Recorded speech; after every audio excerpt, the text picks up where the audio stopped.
the Federal Aviation Authority, NASA, NOAA claim that they're now studying contrails. I guess that means condensed air trails.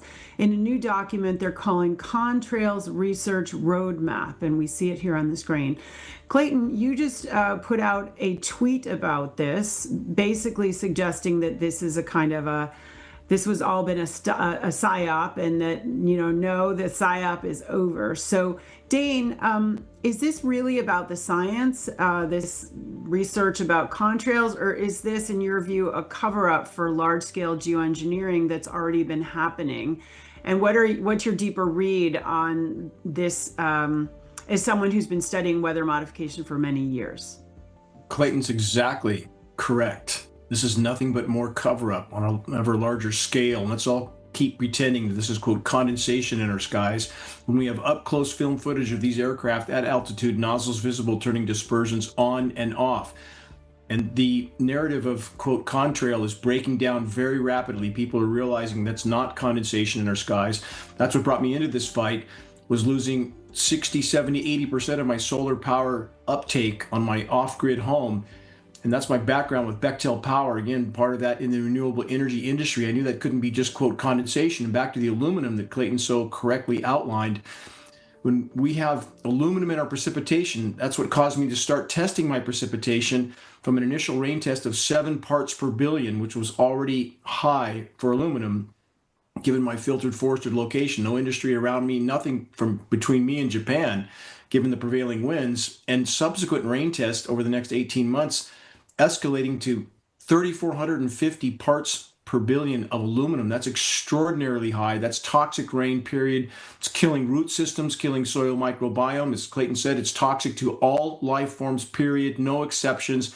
And for those that try to claim that it's normal to have aluminum in our precipitation, this is freeform aluminum. Freeform aluminum, whether it's blowing dirt, sand, or whatever people want to try to blame this on, freeform aluminum doesn't exist naturally in the environment. It has to be mined, refined, and dispersed to be in freeform. So again, this matches climate engineering patterns exactly with all the detrimental effects Clayton outlined.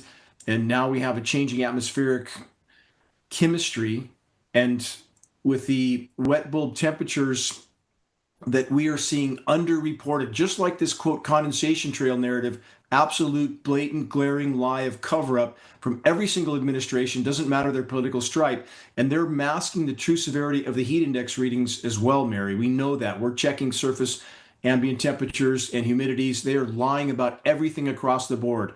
And that's getting worse by the day. Clayton, is there anything you want to add about that? The one thing I would say is that I think that, having sort of cut my teeth in the COVID era, as a physician who kind of hopefully saw through some of the lies, the systematic lies of our government during COVID, I see very much the same playbook here.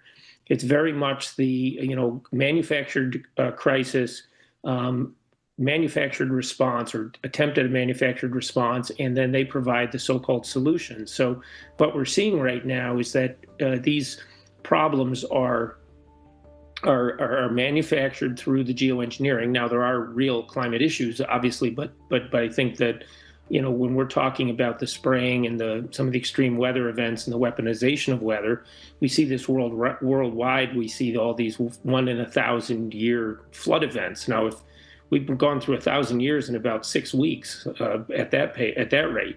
And then they say, well, that's because you drive an SUV. Well, no, it's in large part because you're doing all this stuff over our heads. And then the solution is going to be to, completely limit your ability to function in a normal society. So we're seeing this already in Nova Scotia and in the Maritimes, where they're telling people that they can't go for a walk in the woods because of the fire risk. And so I see this as a classic sort of, what some people call a Hegelian dialectic. It's a, problem, reaction, solution kind of pattern. And they did it during COVID. They've tried to do it with the pandemic preparedness racket for decades. And now they're also doing it with climate.